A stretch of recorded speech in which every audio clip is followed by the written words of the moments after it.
Hi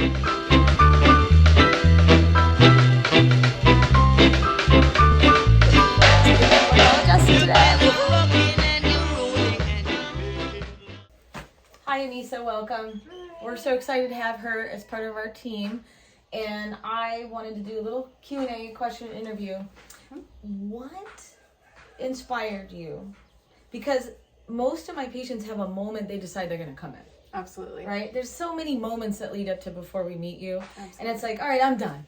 You know, when I'm 50, I want to make sure, the next couple decades go well. I'm not going to be like my dad or my mom. And when I hear a sentence like that, that really tells me that there's this moment, there's spark of, you know what? It's not a fart that gets us off the chair. It's something really profound, something that really means something to you. So how did you become a nutritionist?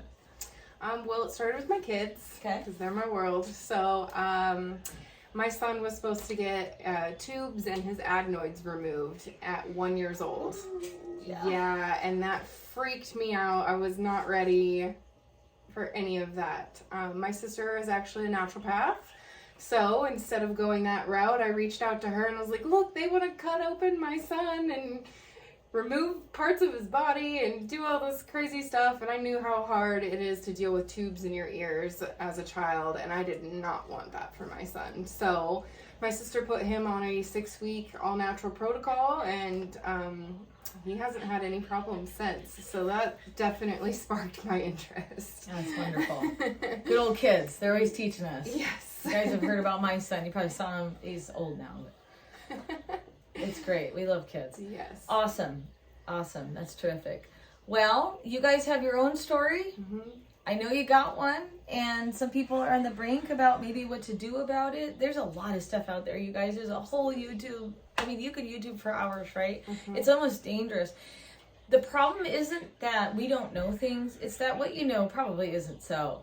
So it really takes expertise and experience to start narrowing down what's specific for you. And I love families. I love aunts and uncles and grandmas and everybody who wants to help you, but they're not experienced doctors. And as much as they want to help you, they're different.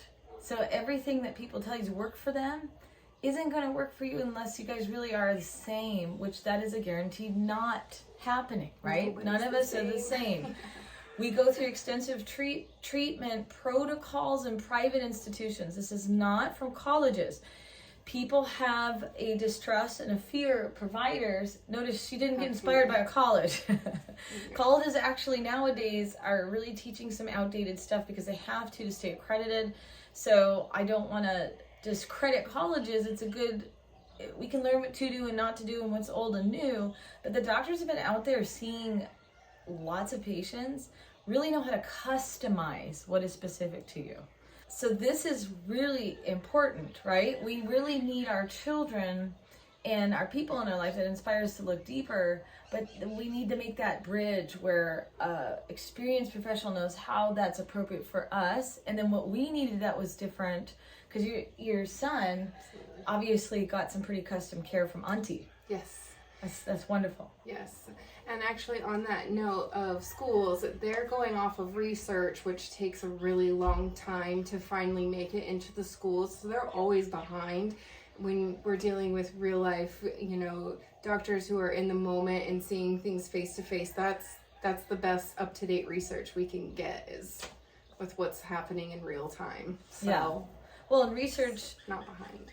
Well, yes. And research is what they call control groups. So they're going to find something that works for everybody within a control group. Again, that's not customized medicine. So that's, everybody needs food. Nobody's arguing about that. Research can really establish some baselines.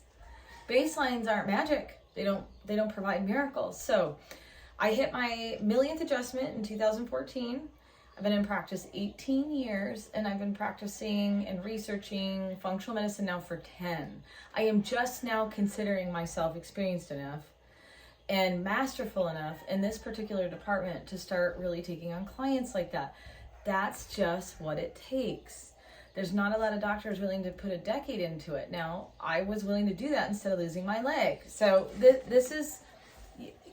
You want to think about your life, where you're going, where your body is, what you've done to it, what you've ignored, and maybe not be scared to open that book up and get some customized medicine. We have providers here that are really passionate and inspired about their field, and I like to use the word inspired because we're naturally enthused and drawn into figuring out how this fits for you in particular.